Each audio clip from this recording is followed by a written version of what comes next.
ये चुनाव इंडिया गठबंधन और कांग्रेस पार्टी सिर्फ एक राजनीतिक दल के खिलाफ नहीं लड़ी थी।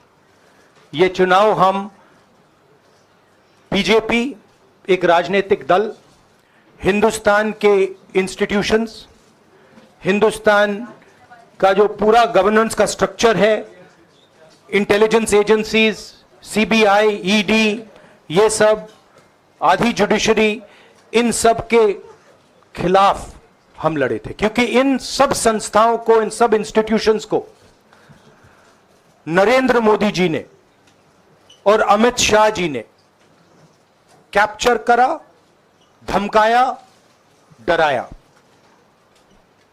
प्रेस की तो मैं बात करता रहता हूं, आपको मतलब काफी बार कहा है कि आपका भी रोल रहना चाहिए, और उस रोल को काफी लोगों ने किया, काफी लोगों ने खुल के किया, काफी लोगों ने छुप के किया,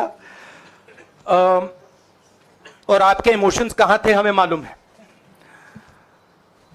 लड़ाई संविधान को बचाने की थी, कॉन्स्टिट्यूशन को बचाने की थी। और मैं आपको सच बताऊं तो मेरे माइंड में था पहले से, जब इन्होंने हमारा बैंक अकाउंट कैंसिल किया, जब चीफ मिनिस्टर्स को जेल में डाला, पार्टियां तोड़ी, मेरे माइंड में था कि हिंदुस्तान की जनता अपने संविधान के लिए एक साथ खड़ी होकर लड़ जाएगी, और यह सच साबित हुआ। मुझ में भरोसा था, और मैं हिंदुस्तान की जनता से, इंडिया गठबंधन के पार्टनर्स से, कांग्रेस पार्टी के हमारे सब नेताओं और बब्बर शेर कार्यकर्ताओं से दिल से धन्यवाद करना चाहता हूं। आपने संविधान को बचाने का पहला और सबसे बड़ा कदम ले लिया है। कांग्रेस पार्टी ने इस चुनाव में, कांग्रेस पार्टी के सब नेताओं ने 2-3 चीजें की।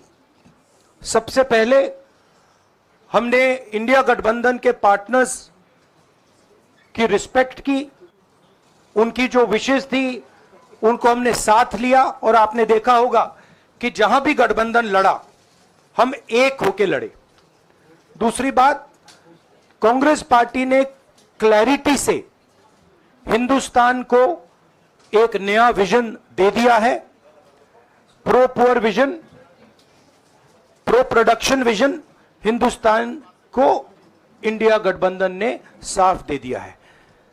यह जो हमारा परफॉर्मेंस हुआ है, इंडिया गठबंधन का परफॉर्मेंस हुआ है, इसके पीछे कॉन्स्टिट्यूशन, जो रिजर्वेशन पर बीजेपी ने आक्रमण किया, गरीबी, अदानी जी के आपने स्टॉक्स तो देखे होंगे, देखे हैं वो स्टॉक्स उनके, तो बड़ी इंटरेस्टिंग बात है। जनता अदानी जी को मोदी जी से डायरेक्टली कोरिलेट कर रही है। मोदी जी की हार होती है, स्टॉक मार्केट कहता है भैया मोदी जी गए तो अदानी जी गए, मतलब डायरेक्ट रिलेशनशिप है, करप्शन की रिलेशनशिप है। और देश ने नरेंद्र मोदी जी को साफ कह दिया है कि हम आपको नहीं चाहते हैं। And this is the main thing that this election has said. The country has unanimously and clearly stated, we do not want Mr. Narendra Modi and Mr. Amit Shah to be involved in the running of this country. We do not like the way they have run this country. We do not appreciate the way they have attacked the constitution.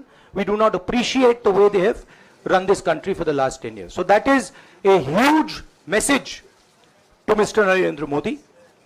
I'd like to thank everybody who has participated in this election. I am extremely proud of the people of India.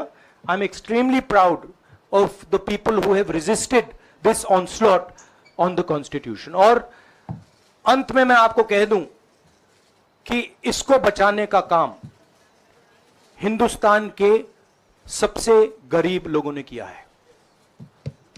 सबसे गरीब लोगों ने किया है, मजदूरों ने किया है, किसानों ने किया है, दलितों ने किया है, आदिवासियों ने किया है, पिछड़ों ने किया है। इन लोगों ने इस कॉन्स्टिट्यूशन को बचाया है। इस कॉन्स्टिट्यूशन, ये कॉन्स्टिट्यूशन देश की आवाज है। बहुत सारे लोग ने इसको नहीं बचाया, चुप रह गए थे, मगर हिंदुस्तान के सबसे गरीब लोग, सबसे कमजोर लोग खड़े हो गए और उन्होंने इस कॉन्स्टिट्यूशन को बचाया। मैं उनका धन्यवाद करना चाहता हूं, उनसे कहना चाहता हूं कि कांग्रेस पार्टी आपके साथ खड़ी है। जो हमने आपको वायदे किए थे, हम वो वायदे आपके लिए पूरे करेंगे। जाति जनगणना, महालक्ष्मी, ये हमारे वायदे हैं।